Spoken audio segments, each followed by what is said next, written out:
In 2017, the list of Grand Slam winners was short and looked like a flashback to 10 years ago. With Roger Federer and Rafael Nadal splitting last year's majors, it was the 6th time in the last 8 years that men's tennis did not see a first-time major champion. In fact, 2014 was the last time a male player lifted his maiden slam trophy. It was Stan Wawrinka claiming his first major in Melbourne, and Marin Cilic winning the US Open. Now, 4 years later, with an influx of rising talent on the ATP World Tour, we could finally be on the verge of another major breakthrough. But with Federer and Nadal healthy and still firmly entrenched atop the rankings, the question begs asking, will there be a first-time men's major champion this year? That is this week's Tough Call. Well, it's tough because of these guys, these Federer and Nadal guys. I mean, that's what makes it tough. I mean, I sat here a year ago this week with you, and I said this: there would absolutely be a first-time champ. And I thought it was going to be Raonic at Wimbledon. I mean, that was my early 2017 pick. And, of course, all of our picks were wrong. If he would have just had a coach at Wimbledon. Well, I don't want to say that. But that's what makes this so bizarre. And, again, we're talking about a first-timer, not a first-timer at that particular major, just a first-timer all through. So let's take a look at the last time we've had first-time slam winners at each major. And fascinating. You have to go back at Wimbledon to Federer's first ever major when he beat Philippoussis in '03 there. Of course, Rafa's first was the last time we can kind of figure that out at Roland Garros. And in Australia, it was 14, and the same year at the Open, Wawrinka and Cilic, respectively. Now, those are the last time we've had slam winners' first slams. Pretty incredible to think, but, you know, this is part of the huge debate when you think about how well Rafa plays on clay and Roger plays on grass. So I think that's going to make the tough call very challenging. I'm interested to see what Tracy says. You know what way Mark is looking. All right, so, no, Mark, let's start with you. So here we go. So we have a time here where Djokovic is going to play. We don't know yet. I think it's a blank slate after that. We know Murray's out. We know Nishikori's out. Wawrinka, we don't know yet. Even as you referenced, Raonic has so many question marks. Is this finally the time when we'll get that first-timer? I'm going to say no. We're not going to get it in 2018. And part of the reason that I say that is because if we looked at it right now on clay, Rafa's the favorite. If we looked at it on grass, Roger's the favorite. So that really only leaves 2 other slams. Right now, in my mind, Roger's the favorite going into Australia. By the U.S. Open, there's a good chance Novak's going to be back to 100%. So I don't see it happening. Wow. Oh, okay. That was very good.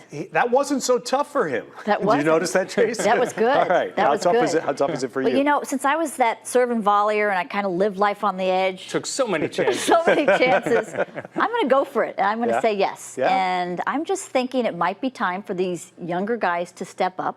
Dominique Thiem's gotten to the semifinals of the French a couple of times. Tough to think that Rafa wouldn't win it again for the 11th time this year. But Dominique Thiem loves to play on clay, so I'm going to give him that outside chance. Someone like a Kyrgios, quite honestly, everything but possibly clay right now, I think if he gets hot and if he gets his mind right, that guy can take the racket out of anybody's hand. Can he win 7 matches in a row? Don't know, but he's maybe maturing a little bit more. He's beaten all the top players, so that's definitely a possibility. He's been to the quarters of Wimbledon, been to the quarters at the Australian Open as well. He's got the tools. And then you've got Sasha Zverev, who most of the year, I mean, he won a couple of 2 Masters 1000s. He beat Roger in one. He beat Novak in the final of the other. Did not do well at the majors, but again, I think he's starting to mature physically. You know, he's another year on the tour. One of these days, one of those 3 guys is going to come through and win a major because we know that they're the future of the game. It's just a question of whether it's this year. And it's a little rocky. As we've said, we've talked about so many of the injuries. I'm going for it. Going to Paris last year, I thought Thiem would be the one guy, but this was the way he had played on the clay court season. And then you watch Zverev play, and you think, okay, my only question left is it best of 5? Is that the challenge for Sasha? I think it is a bit of a challenge for him. I think the hard part for Sasha this year is going to be kind of that sophomore jinx.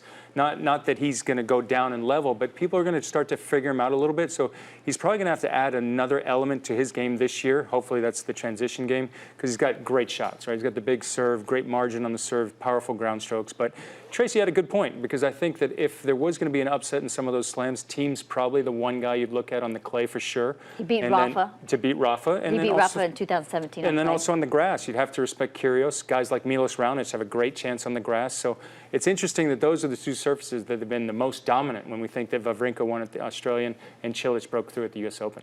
All right, let us now switch and take a look at the women's field. Well, the history book isn't as kind here, because you see there were two first-timers last year, Ostapenko and Sloane. Both were first-time slam winners. Only ones at Wimbledon, where, of course, Serena's had a lock on things since Marion Bartoli in 2013. Who's coming back, right, Tracy? She's supposed to come back. She tweeted, put on Instagram that she's going to be coming back. Well, but Schneider's playing at 39. I'll believe it when I see Marion it. calls her grandma. Come on. Yeah, I mean, the women's is so different, of course, because you had the three guys with Roger 19 and Rafa was, 16 and Novak with 12. I mean, they've just gobbled up all of the majors, right? So it's been very difficult for guys to come in and break through. And then Andy has 3 as well. Whereas on the women, when Serena is gone, it was wide open. And Muguruza has a couple, Angelique Kerber has a couple, but there's been a lot of room. We have Schiavone over the years, Lina over the years. I mean, there have been so many that have been able to come through and win, and it's wide open at this year's Slam as well. I mean, at the Australian Open. And there's one screamer here. Simona Halep has to win a major. She was a set and 3 love up at the French. Yes. And yeah, that was something that you think that she's going to come through, and particularly at the French. That's where you think that she has her best chance. Join the conversation, tennis.com or tennischannel.com. I'm going to tell you, I will cook dinner for Tracy if Simona Halep does not win a major in 2018. All right? Oh, What type of do I get food? to tell you what I That's want? a penalty. No, she didn't realize what a penalty that offer is.